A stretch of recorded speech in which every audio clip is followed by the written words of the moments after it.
Now, here is an exclusive interview with Chhattisgarh Deputy Chief Minister T.S. Singh Deo on the exit polls. Listen in. Mr. Deo, of course, we have the exit poll results. Thank you very much for speaking to us. The BJP actually has narrowed the gap when it comes to the number of seats you got last time and you are projected to get this time. Does this worry you?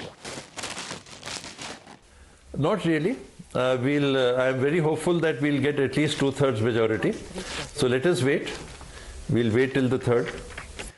Of course, we will all be waiting for the third, but towards the latter stages of the campaign, there were allegations of corruption. The Mahadev app controversy, of course, really blew up. Do you think that that could have had an effect and dented the image of your government? Thankfully so, and this is the worst type of politics that can be played, the politics of allegations. You have substance, you take action. This allegation of allegations and playing politics through that, this must stop. Now, the caste census has been a very key plank of the Congress. You already have conducted the caste census in Chhattisgarh. You've promised it in other states as well. Ironically, though, our data suggests that the OBC vote has actually shifted towards the BJP. Why do you think it is that the proactive OBC outreach hasn't worked for the Congress? Not only on the OBC votes, the perception may not be very clear as to what exactly this caste census is all about. And Chhattisgarh as a state is not very polarized on caste or religion. So these issues don't play out as much as they would in either Uttar Pradesh or Bihar or other states. But we are firmly committed to the OBC census, because if we are to have a justiciable basis on which government funds must be allocated, then we must know what is the demography of our state.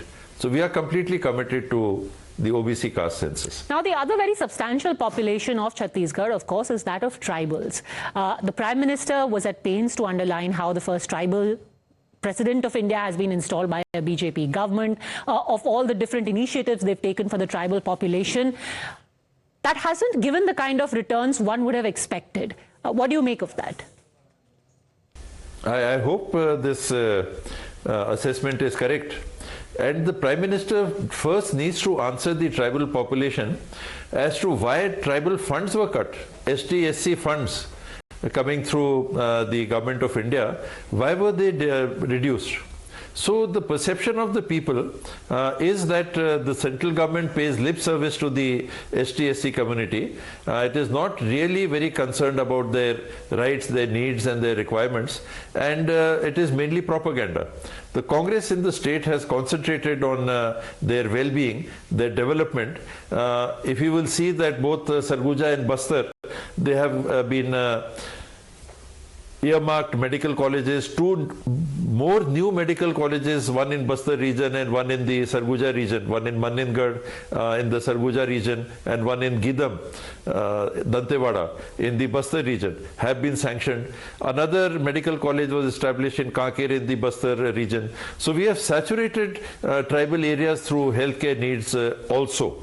So money to the people directly through better value of farm produce, strengthening their rights over the Jal Jangal Jameen, as it is generally called, forest rights, settlement of those rights, and empowering them through the PESA rules. I think the message has gone across to the tribal community that in earnest the Congress party is with them also. My final question to you is this. You know, elections come and go, but there are some precedents which are going to impact the country in a long-term way. For example, what is the guarantee scheme which has worked for the Congress? It's worked in Karnataka. The exit polls seem to suggest it's working for you in Chhattisgarh as well.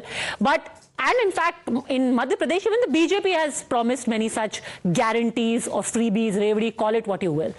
Do you worry that this will end up setting a wrong precedent? Because you're not just a politician and an MLA, but you're also a minister. You'll have to look at the state's finances. What kind of a precedent does it set?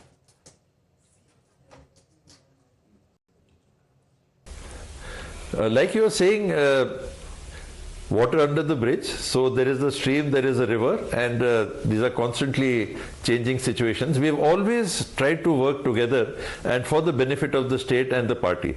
And there have been no differences between us where these core issues are concerned. And we'll be happily working together in times to come.